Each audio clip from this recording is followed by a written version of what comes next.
What is up, you guys? It is your boy Phoenix Brenton here, and today's video we are going to be talking about B06 and my overall opinions of B06. So before we get into today's video, like and subscribe. We are on the road to getting to 700 subscribers. But anyways, enough said. Let's get into the video, and we're gonna be talking about this season by season in terms of content.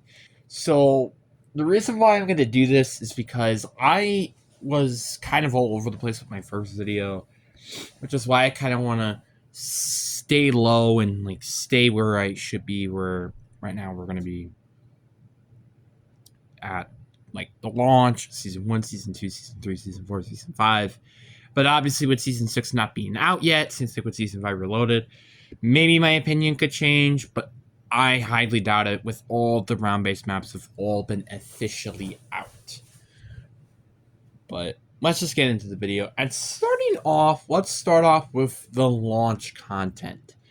I was very content with the launch content. This was a very good launch, if not probably the best launch in Call of Duty Zombies history, with Liberty Falls and Terminus. And the more I thought about Liberty Falls, the more I kind of don't really seem to like it that much. And here's why. One big key reason to this is because it's not even the best map for camera grinding. Like, you're about to say, wait, what? No. You know what the best map is? It's Citadel Day More with the oil track glitch, where you could just get all these critical kills.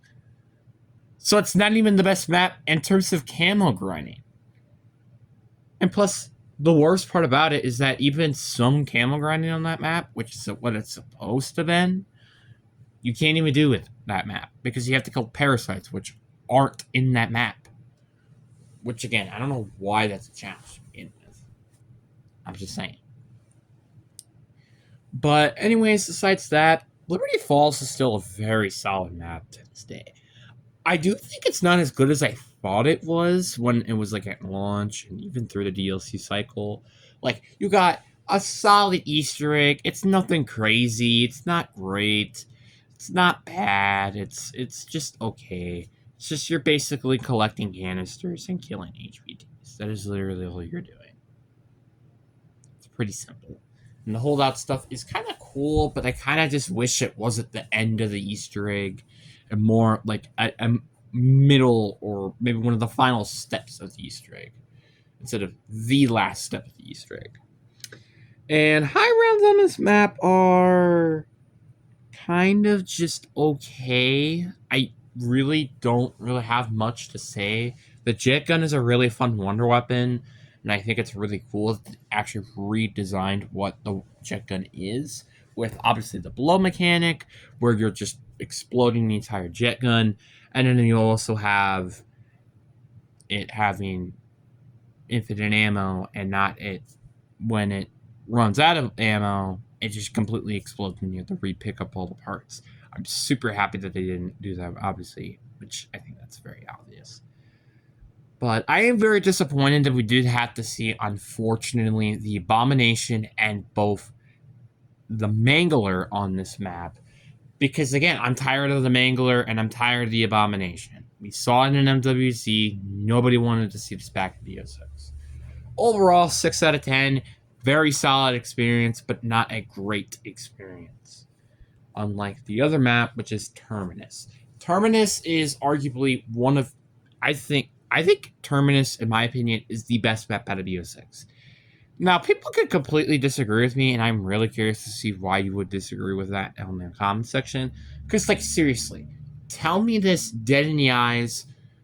What was the problem with this map? What are the problems with this map? And what did other maps do better than this map? Because before you say Shatter Veil is better, this map has at least a unique wonder weapon. What does Shatter Veil have, for example? It has the ray guns and the Wonder Off. That is not unique at all. But let's not talk about Shatter Veil. Terminus is still such a great map. It has a unique layout. It has a very good boss fight. If it weren't for Double Tap ruining it, You have the good mid boss with Nathan as well, which I think is a really good mid boss, even though it's an HVT. It's again. And I think it's a really cool Easter egg with some really cool steps. Like, I like the fact that we're going around each island collecting essence, I think, to build a part of the Beam Smasher to make the Beam Smasher. It's nice to have every area have its part. I like the fact that there's a holdout section, which you could just completely ignore that with the shock charge. I like that's a really cool thing, and I like that. And I wish it was something more zombies maps have, which are these cool little shortcuts that aren't that difficult to repeat. And then you have the bomb step, which is really fun. I think the buoy step was really fun. Like, out of all the B06 Easter eggs, I think this is my most fun one. But the high rounds is probably one of the biggest things I will say that makes it fall a little bit. Because one, the Beam Smasher doesn't really do that great in high rounds. And two, it's very... which then kind of makes it very difficult for the map in general to flow very well in terms of high rounds because of the Beam Smasher. But outside of that, great map. I give this a solid 8 out of 10 experience. And also, just a little bit of a heads up, this is how I rank like 1s to 10s. So 1 is the most pointless experience ever. 2, nearly most pointless experience. 3 out of 10 are bad experiences. 4 out of 10 are lackluster experiences. 5 are mid experiences, so it's like decent. 6 out of 10 is solid. 7 out of 10 is good. 8 out of 10 is great. 9 out of 10 is near perfect. And 10 out of 10 is perfect. Which I can't say any maps would probably be in 10 out of 10. Especially in B06. I should talk about that later. So I also want to talk about some of the other things that they added through here. Which, for example, I want to talk about the augment systems, and I also want to talk about the new content, like, for example, Shadow Rift, Dark Flare, and Mutant Injection, because those are the only things that they introduced it during this season, which is not from Cold War. So let's start off with the Mutant Injection. I do love the fact that the Mutant Injection and the Mangler Cannon are both zombified score streaks. This is one of the biggest issues I think I had with Cold War. Like, looking back at it now, was that there was zombified score streaks. It just sucks that the Mangler Cannon sucks buns, and I wish it was just infinite ammo, period. And I also hate that Mutant Injection is the most overpowered thing known to mankind, and you could just easily go through a round with Mutant Injection. Outside of Reckoning, this is the most broken score streak in the game. Like, quite literally. If you just had enough salvage to constantly buy Mutant Injection over and over and over and over again, which vulture rate did hurt that factor, which I'll talk about that perk later, it just completely sucked, high rounds, because you could just spam the Mutant Injection, which I'm glad they made the change, but I still wish they nerfed Mutant Injection, which I'm really hoping that they do end up nerfing it into B07. Then we have Shadow Rift. I never see myself using this, but it's a very, very cool ammo mod. I think it's really cool. I do kind of wish that it was a little bit different. Like, for example, there was maybe an ability, instead of sucking one zombie, it had the ability to, like, summon a mini black hole, so kind of like a Casimir, and all the zombies would go in there for, like, 3 seconds or 2 seconds or something, and it would insta-kill zombies. So that would be kind of cool. But, again, they didn't add that into the game, which was kind of unfortunate.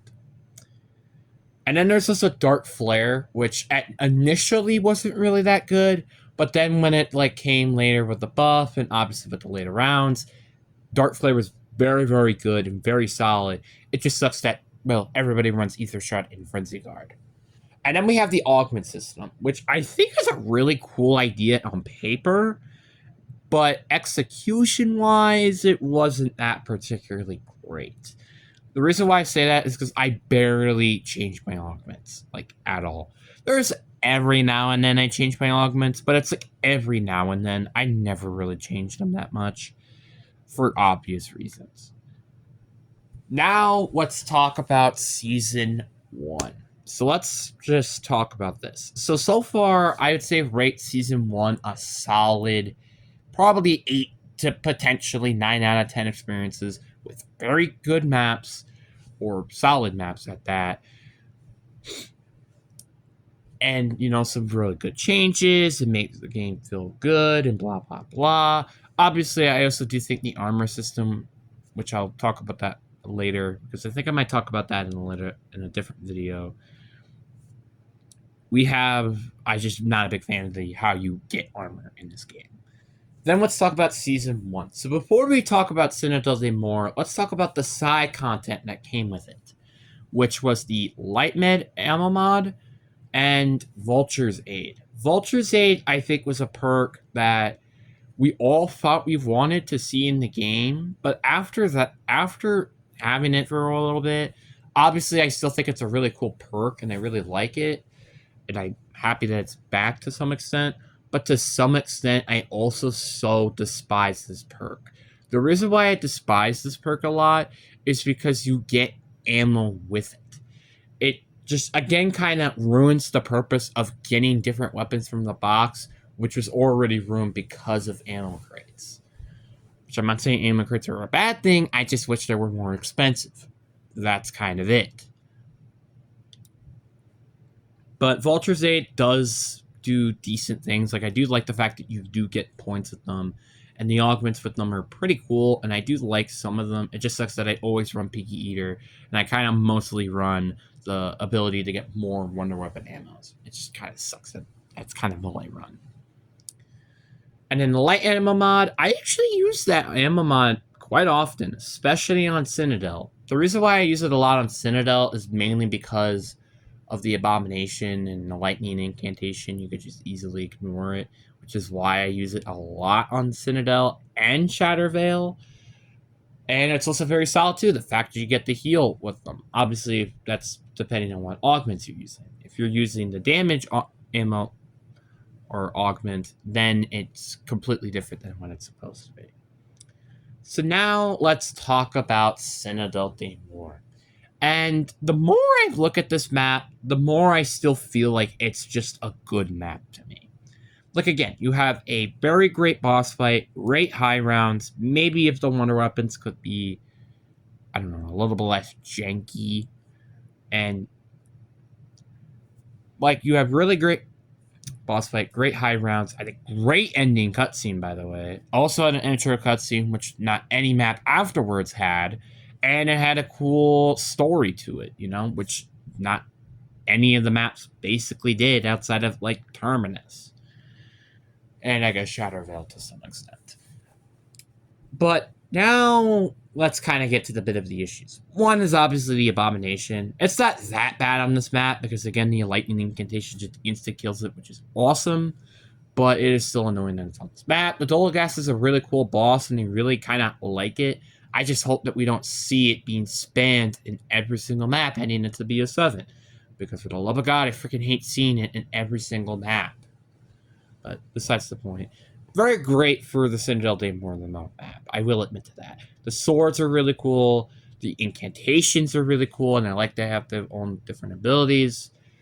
Obviously, maybe my only complaint is the Easter egg to some extent, and also the elementals, because the elementals, they're kind of all basically normal. Like, we have the void one, we have the fire one, we have the lightning one. We kind of just normally get those, and we have the light one, which is a more unique element that we haven't seen before. But that's the thing, that's the only one. And also the Easter egg can be kind of tedious, just to be honest. And also the side quests aren't really that great. I do like the bartender one, which I haven't tried, and the one that has a cutscene with it as well, which is killing Franco. That was pretty cool. But outside of that, it's kind of just eh.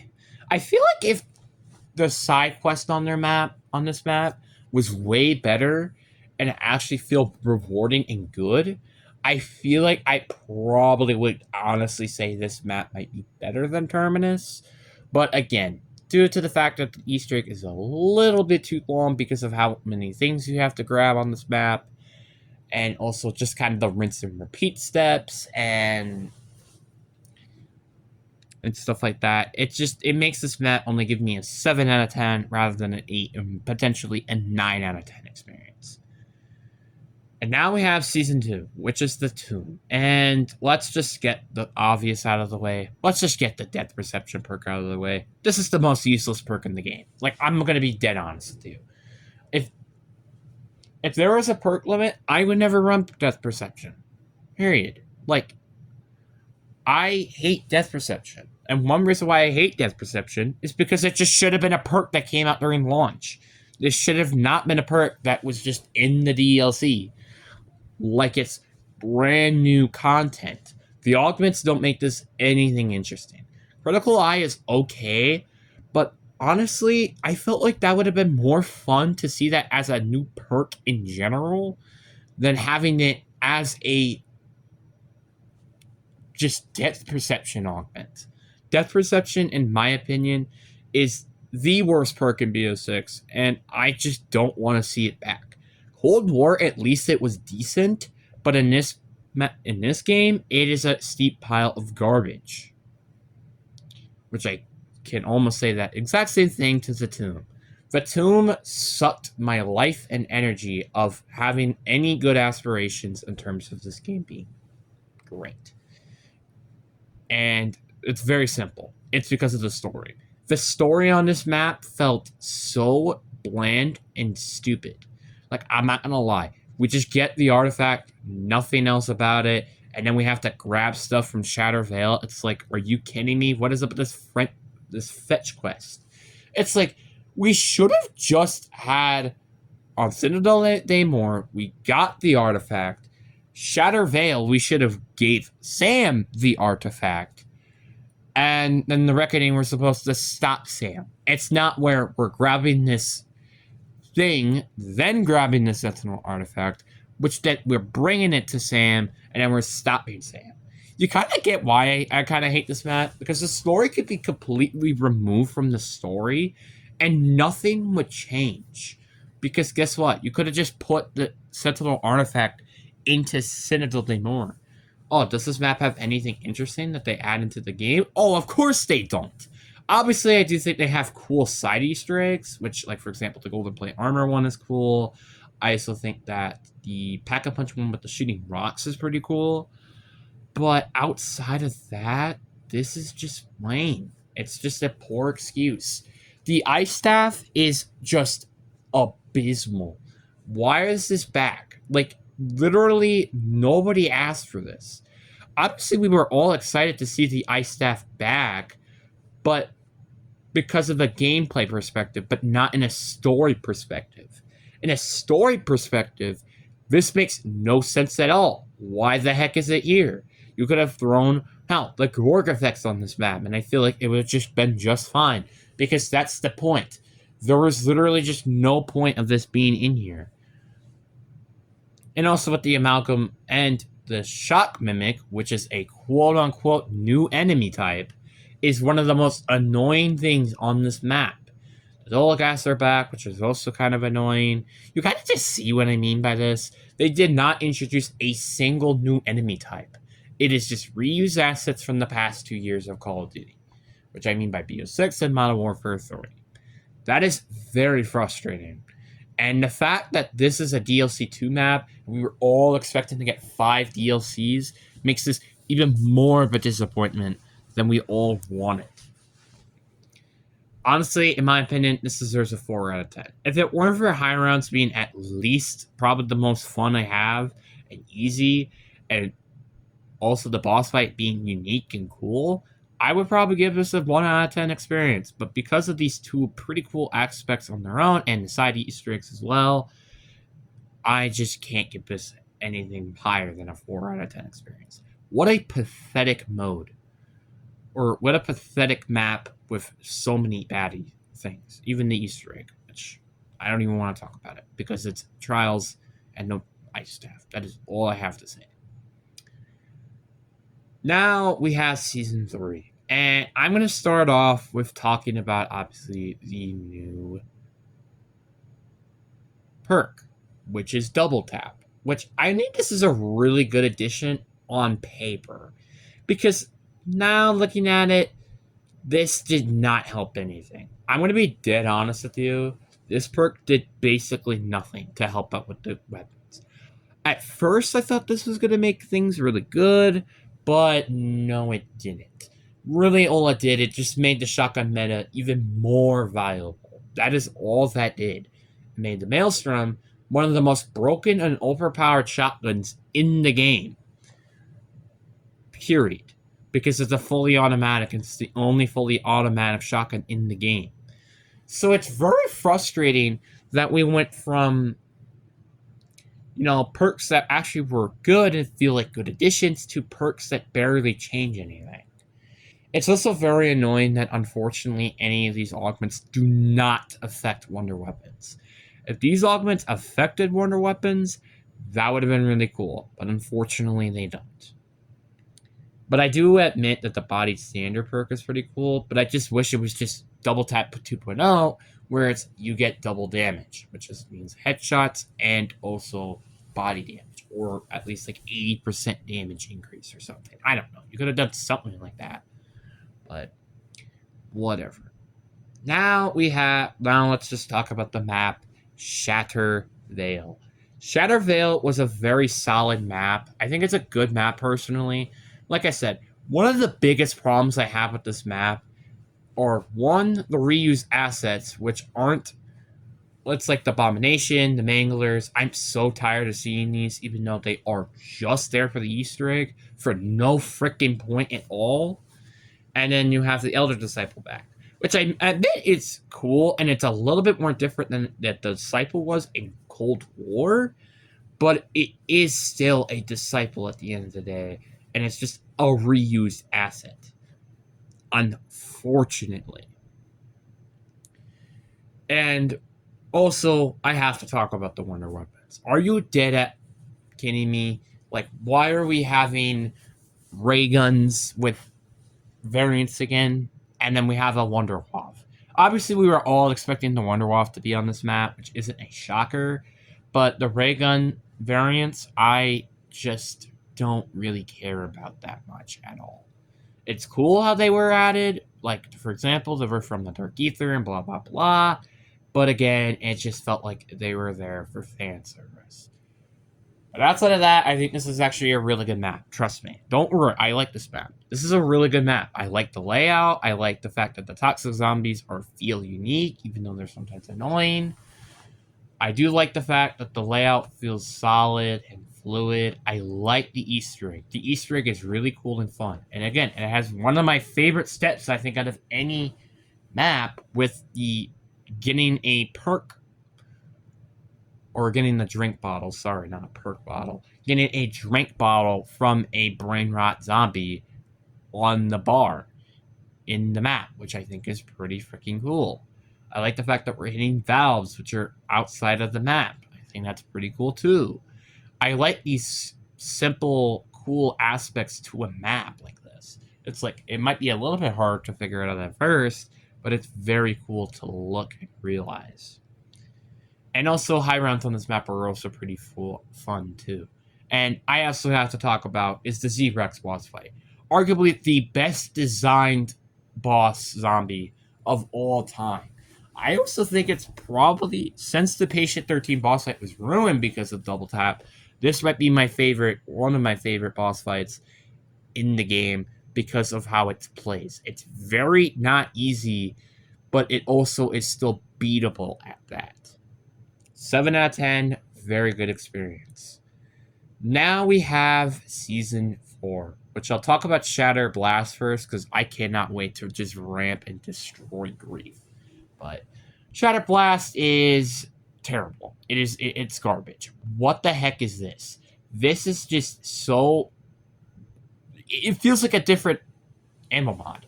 Cold War, it was one of the most broken ones. In B06, it is one of the most pieces of garbage of all time. If it gave you an increase in armor damage, which was so desperately needed, that probably would have made it cool, but unfortunately, it did not. And the fact, again, that this ammo mod did not have a single elemental weakness is very, very annoying. And then also grief. It is a 3 out of 10 experience. I'm not gonna lie, I don't like this experience that much. It's cool, and I like the fact that they at least tried to do something a little bit different, but it's still not a good experience at all. I think the starting room challenge, which also came in during the season, that was pretty cool. But outside of that, it was just pretty much a bland experience of a season. I will also rank all the other seasons later in the video because I forgot to mention those. Then we have Season 5, which was the only map that did not introduce the new perk on launch. And let's also talk about Mr. Peaks. I know we have to discuss this elephant in the room. This was supposed to come out on launch, and it didn't. But it is a very solid field upgrade, which I kind of want to experiment a little bit more. But it is annoying that a side quest was locked up because of the Mr. Peaks field upgrade. Very frustrating, very annoying. But now, let's get that out of the way. Now let's talk about the Reckoning map. Let's just talk about one of the worst things about this map, which I easily can give a 1 out of 10 to. It's the story. What the frick happened with the story on this map? Sam, oh, wait, she's been dead this entire time, and we just heard it just randomly happen. Forsaken, remember when he was just supposed to be trapped in the ball? Yeah, we get to fight an HVT version of the Uber Klaus and kill him. Cool. What the frick is the point of that? Probably the most only intimidating person out of the entire game of the post-Black Ops 4 era is dead now. Am I supposed to be mad about it? Panos and Blanchard, remember their cool story that they had on Liberty Falls? Well, guess what? It didn't matter. Because really, to be honest with you, although how to get the Wonder Weapon is pretty cool, they have no good story details. And the ending cutscene is also just atrocious, man. I like the fact that we do end up getting like a fully CGI and ending cutscene, which end up just being a intro cutscene to B07. We end up getting the Dark Ether versions of the 4 original crew, which just come out of frickin' nowhere for no reason at all. But outside of that, this is actually a pretty decent map, I'm going to be honest. This map does have a very good gameplay perspective. For a gameplay perspective, this is a very good map. But in a story perspective, it's not great. Like, again, I like the fact that the Commando Klaus are in the map. I like the Uber Klauses. I think these are both very cool things. I like the Specialist Klaus, which are also really cool. But the one problem I do have in terms of the gameplay perspective is Dologas. Why the heck are these suckers back? There is no point of that at all. Genuinely. They did not need to be in this map. You could have completely removed them and nobody would have cared. Genuinely. But speaking of which, Uber Klaus has started to grow on me. I still think he could use a bit of a nerf, but he is, though, a very fun boss to go up against, especially when you're comparing it to 2 non-original. Well, one of them is non-original, the Elder Disciple, and then the other one, which is annoying, which is the Abomination. So it's very, very annoying that those were basically almost in the entire life cycle until this game, which is a shame because I really like this boss. And then we have the Gorg effects, which I think is a very solid wonder weapon as well. The caster turret, which I think is really cool. The side Easter eggs on this map are cool. The Easter egg is okay, I guess. But the boss fights are probably what made this map really cool. The fact that you get to have 2 boss fights, and one of them is the hardest, and then the other one is kind of simple, but it's not super easy either. So overall, I do think that this map is decent. If it weren't for the story, I would probably say this is an 8 or potentially 7 out of 10 experience. But because of the story and how pitiful they did it, I have to give it a 5 out of 10. So obviously, again, Season 5 Reloaded and Season 6 have not officially came out yet, but that doesn't mean that I won't rank these seasons in terms of out of 10s. Launch, I give it an 8 out of 10 in terms of the zombies, because again, we're only talking about zombies here. Season 1, I give it a solid 8 out of 10. Season 2 is a solid 2 out of 10. Season 3 is a 7 out of 10. Maybe 8 out of 10. Season 4 is a 2 out of 10 again. And then Season 5, I give... Actually, no. Season 4, I give it a 3 out of 10. And then Season 5, I give a solid 6 out of 10. So that's how I would say it. So basically what I'm saying is the best time to play this game was basically during launch in Season 1. That's about it. But anyways, guys, I do really hope you guys enjoyed this video. That is my personal opinions of B06. I will have a video coming out later, which I think it's tomorrow or maybe the day after. I don't know. I will talk about B06 comparing it to Cold War because I really want to talk about that. But anyways, I hope you guys enjoy. Peace.